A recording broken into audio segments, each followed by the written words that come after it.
Party, night life, weekend vibe. ഈ വാക്കുകൾ കേൾക്കുമ്പോൾ നമ്മുടെ മനസ്സിലേക്ക് ആദ്യം ഓടിയെത്തുന്നത് എന്താണ്? ഉറക്കെ വെച്ച മ്യൂസിക്, മദ്യം, ഡാൻസ്, പിറ്റേ ദിവസത്തെ ഹാങ് ഓവർ, ഇതൊക്കെയാണല്ലേ. പക്ഷേ 2026 കാര്യങ്ങൾ മാറി മറിയുകയാണ്. ന്യൂ ജനറേഷൻ ഇപ്പോൾ ഹൈ ആകാൻ മദ്യഷാപ്പുകളിലേക്കല്ല പോകുന്നത്. അവർ പോകുന്നത് ഭജൻ ക്ലബിങ്ങിനാണ്. അതെ, നിങ്ങൾ കേട്ടത് ശരിയാണ്. ക്ലബിങ്ങും ഭജനും തമ്മിൽ എന്താണ് ബന്ധം എന്നല്ലേ. ഇന്നത്തെ വീഡിയോയിൽ നമ്മൾ നോക്കാൻ പോകുന്നത് ഇന്ത്യയിലെ മെട്രോ സിറ്റികളിൽ തരംഗമായിക്കൊണ്ടിരിക്കുന്ന ഈ പുതിയ ട്രെൻഡിനെ കുറിച്ചാണ്. എന്താണ് ഭജൻ ക്ലബിംഗ്? എന്തിനാണ് ജെൻസി പിള്ളേർ ഇതിനെ പുറകെ പോകുന്നത്? ആദ്യം തന്നെ എന്താണ് ഈ സംഭവം എന്ന് നമുക്ക് നോക്കാം. സാധാരണ നമ്മൾ അമ്പലത്തിലോ വീടുകളിലാണ് ഭജനകൾ കേട്ടിട്ടുള്ളത്. എന്നാൽ ഭജൻ ക്ലബിംഗ് അങ്ങനെയല്ല. ഇതൊരു ടിക്കറ്റഡ് ഈവന്റ് ആണ്. അവിടെ ലൈറ്റും സൗണ്ടും സിസ്റ്റവും ഒക്കെ ഒരു മ്യൂസിക് കൺസേർട്ടിന്റെ ലെവലിലായിരിക്കും. പക്ഷെ പാടുന്നത് സിനിമാ പാട്ടുകളല്ല, മറിച്ച് ഹരേ കൃഷ്ണയും സീതാറാം കീർത്തനങ്ങളുമാണ്.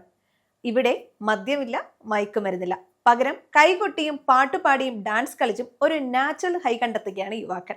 കൊച്ചിയിലും ബാംഗ്ലൂരിലും മുംബൈയിലും ഇത്തരം ഇവന്റുകൾക്ക് ടിക്കറ്റ് കിട്ടാൻ പോലും പാടാണ് എന്ന അവസ്ഥയുണ്ടായിട്ടുണ്ട്. ഇനി ഇതിന്റെ കാരണം എന്തിനാണ് ന്യൂ ജനറേഷൻ ഇതിലേക്ക് തിരിയുന്നത് നമുക്ക് നോക്കാം. പ്രധാനമായും 3 കാരണങ്ങളാണ് ഉള്ളത്. ഒന്ന്, മെന്റൽ ഹെൽത്ത്. ജോലിയിലെ സമ്മർദ്ദവും ഡിജിറ്റൽ ലോകത്തെ ഏകാന്തതയും യുവാക്കളെ വല്ലാതെ ബാധിക്കുന്നുണ്ട്. മദ്യം കഴിച്ചാൽ കിട്ടുന്ന ആശ്വാസം താൽക്കാലികമാണ്. അത് പലപ്പോഴും കൂടുതൽ ഉത്കണ്ഠയിലേക്കാണ് നയിക്കുക. എന്നാൽ കൂട്ടമായി പാട്ട് പാടുമ്പോൾ നമ്മുടെ തലച്ചോറിൽ എൻഡോർഫിൻസും ഓക്സിറ്റോക്സിനും ഉൽപ്പാദിപ്പിക്കപ്പെടുന്നു. ഇത് മനസ്സിന് വലിയ സമാധാനം നൽകും. 2, സോബർ ക്യൂരിയസ് മൂവ്മെന്റ്. 2024 മുതൽ ആഗോളതലത്തിൽ കണ്ടുവരുന്ന ഒരു മാറ്റമാണിത്. മദ്യപാനം ഒട്ടും കൂളല്ല എന്ന് കരുതുന്ന ഒരു വലിയ വിഭാഗം യുവാക്കളുണ്ട്. അവർക്ക് അടിച്ചു പൊളിക്കാൻ മദ്യമില്ലാത്ത ഒരിടമാണ്. അതാണ് ഭജൻ ക്ലബ്ബുകൾ നൽകുന്നത്. 3, കമ്മ്യൂണിറ്റി ഫീലിംഗ്. തിരക്കുള്ള നഗരങ്ങളിൽ ഒറ്റപ്പെട്ടു പോകുന്നവർക്ക് യാതൊരു ജാടകളുമില്ലാതെ മറ്റുള്ളവരുടെ ഇടപഴകാൻ ഇത്തരം വേദികൾ അവസരമൊരുക്കുന്നു. ഇനി നമുക്കിതിന്റെ സാമ്പത്തിക വശം നോക്കാം. ഇതൊരു ചെറിയ കാര്യമല്ല.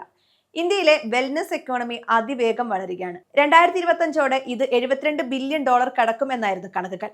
ഇന്ന് നൈറ്റ് ലൈഫ് എക്കോണമിയിൽ വലിയൊരു ഷിഫ്റ്റ് നടക്കുന്നുണ്ട്. പബ്ബുകളിലും ബാറുകളിലും ചിലവാക്കിയിരുന്ന പണം ഇപ്പോൾ ഇത്തരം കോൺഷ്യസ് ഇവന്റുകളിലേക്ക് ഒഴുകുകയാണ്.